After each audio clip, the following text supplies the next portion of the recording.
Good evening dear students. आशा करी तोमरा सकलेई खूब भालो आछो। आजकेर भिडियोते आमी तोमादेर संगे आलोचना करब जारा तोमरा इंग्रेजीते दुर्बल, जारा तोमरा आमाके प्रतिनियत मेसेज करछो, जानाচ্ছো जे आमी क्लार्कशिप परीक्षार प्रिलिम्सटा भालो दिएछि किन्तु आमार मेन्स परीक्षार जोन्नो भीषण चिंता होच्छे। कारण आमी मेन्स परीक्षाय जे इंग्रेजीटा लिखबो आमी इंग्रेजी किछुई पारि ना। स्যার आमी कि करब, কিভাবে একটু বলে দিন, আমি আমার ইংরেজি লেখাটার ইমপ্রুভ করব। আজকের ভিডিওতে আমি তোমার সঙ্গে সেই বিষয়টাই আলোচনা করব। প্রথমে দেখো, আমি তোমাকে বলবো তোমার মনের ভয়টাকে কাটিয়ে উঠতে হবে।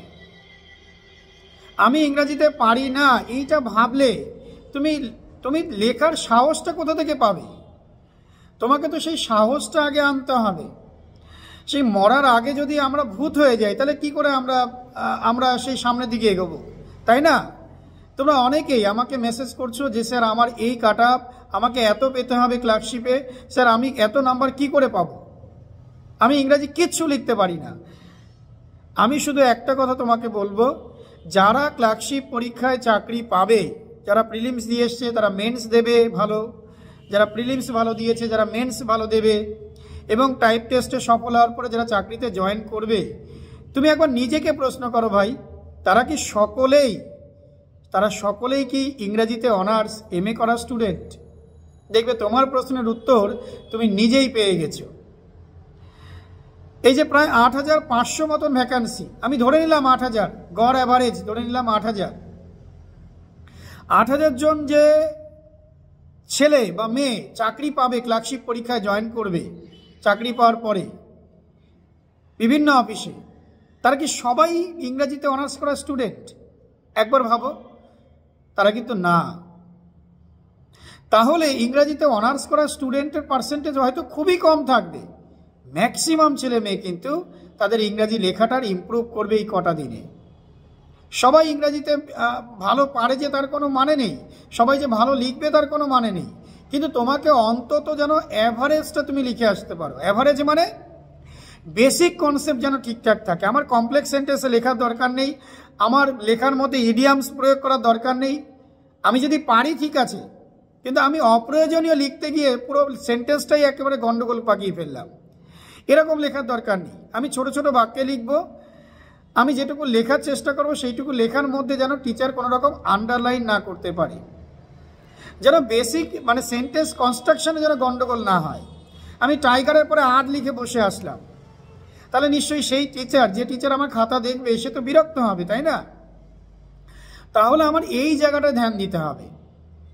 আমার কমপ্লেক্স সেন্টেন্স লেখার পিছনে ছোটার দরকার নেই।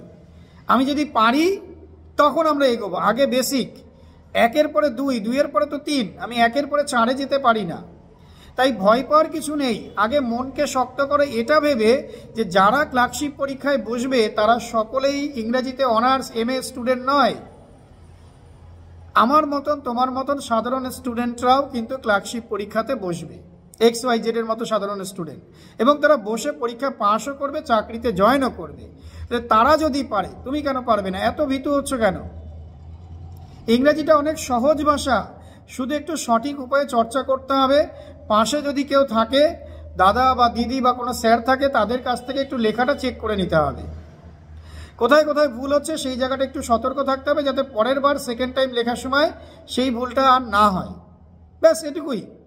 ছোটো ছোটোভাবে এগো। যারা ইংরেজিতে দুর্বল তারা একটু টেন্সটাকে পড়ো, তারা একটু টেন্সের পাশাপাশি বিভিন্ন যে পার্টস অফ স্পিচগুলো আছে, অ্যাডজেক্টিভ কোথায় কোথায় বসে, অ্যাডভার্ব কোথায় কোথায় বসে, কেন অ্যাডভার্ব ব্যবহার করি আমরা, বাক্যে কোথায় কোথায় পজিশন অফ অ্যাডভার্ব, এই জায়গাগুলো তোমরা একটু সতর্ক হও।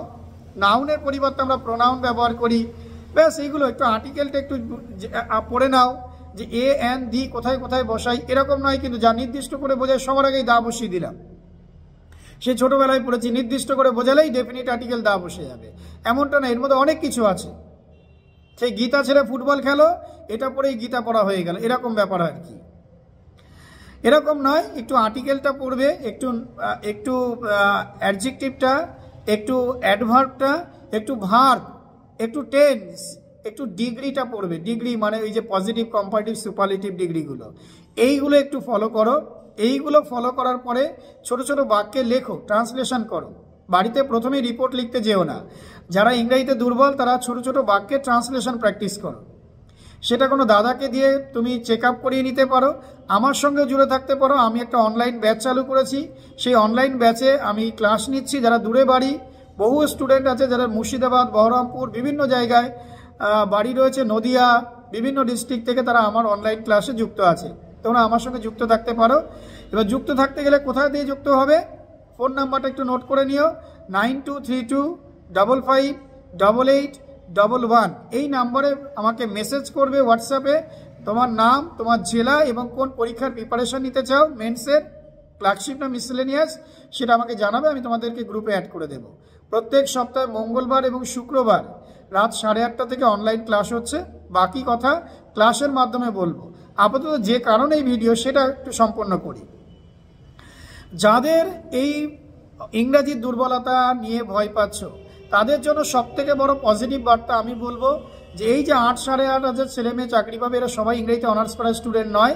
এর মধ্যে অনেক ছেলে মেয়ে আছে তোমার মতনই দুর্বল ইংরেজিতে একটু, কিন্তু তারা এই কটা দিন মনকে শক্ত রেখে একটু পড়াশুনো করে একটু সতর্কভাবে ইংরাজি গ্রামারগুলোকে লিখে বা ট্রান্সলেশন করে বড় দাদা বা দিদি বা স্যারদের কাছ থেকে দেখিয়ে তারা কিন্তু ক্লার্কশিপ পরীক্ষার মেন্সটা ভালো দিয়ে ফেলবে। তাই হাঁ উতাস নয়, এত SMS নয়, শুধুমাত্র নিজের পরে ভরসা রাখতে হবে আর লেখা প্র্যাকটিস করতে হবে। It is the easiest subject of the world, so that every educated person in the world can speak English. ভয় পাচ্ছ কেন? বাংলা অনেক কঠিন ভাষা, আমাদের মাতৃভাষা বাংলা, এটা আরও অনেক কঠিন। পজিটিভ থাকো, আত্মবিশ্বাস থাকো, তুমি ভালো লিখতে পারবে। আমি বলছি একটু টেন্সটা পড়ো, টেন্সটা পড়ে সারাদিন সেটাকে নিয়ে ইউটিলাইজ করো, সেই ধরনের বাক্যগুলোকে ব্যবহার করো। দেখো মনে মনে বলতে পারছো কিনা, চারপাশে যা আছে সেটাকে ইংরেজিতে কনভার্ট করার চেষ্টা করো, দেখবে পারবে। এখনও তো সময় আছে। ক্লার্কশিপ পরীক্ষার রেজাল্ট আউট হবে 2-3 মাস পরে, তারপরে মেন্স হয়তো 1-1.5 মাস পরে হবে। মোটামুটি ধরতে পারো 4 মাস 5 মাস সময় পেয়েই যাবে। এই 4-5 মাস সময় তুমি যদি একটা ভাষাকে প্র্যাকটিস করো, আর যে ভাষা প্র্যাকটিস করছো সেটা কিনা ওয়ার্ল্ডের সব থেকে সোজা ভাষা, তাহলে এত ভয় কিসে? আমি মনে করি তোমার আত্মবিশ্বাসটা জাগিয়ে তুলতে পারলেই তুমি ক্লার্কশিপ পরীক্ষা ভালো স্কোর করতে পারবে। এবং গত বছর যে ক্লার্কশিপ পরীক্ষা হয়েছিল সেখানে আমার অনেক স্টুডেন্ট তারা 70+ নাম্বার আনতে পেরেছিল ক্লার্কশিপ মেন্সে। তারা কেউ কিন্তু ভালো স্টুডেন্ট যে সবাই তা নয়, তার মধ্যে অনেকেই আছে বাংলা নিয়ে পড়েছে, এমন অনেক স্টুডেন্ট আছে তারা কিন্তু 70+ স্কোর এনেছে বাংলা এবং ইংরাজি মিলিয়ে 100-র মধ্যে। তো সুতরাং এটা সম্ভব, ভয় পাওয়ার কিছু নেই। আশা করি আমি তোমাদের মনে একটু জোর দিতে পেরেছি। যদি ভালো লাগে তাহলে একটু লাইক কমেন্ট করে দিও, আর সকলের মাঝে এটা শেয়ার করে দিও যারা এই ইংরাজি ফোবিয়া নিয়ে ভুগছে। সবাই ভালো থেকো, বাই। দেখা হবে অন্য কোনো একটা ভিডিওতে। আর আমার চ্যানেলে PSC ক্লার্কশিপ মেন্সের প্রিপারেশনের ভিডিও আনা হচ্ছে। যারা ক্লার্কশিপের প্রিপারেশন নিতে চাও তারা আমার চ্যানেলকে সাবস্ক্রাইব করে রাখতে পারো। আশা করি উপকৃত হবে। বাই।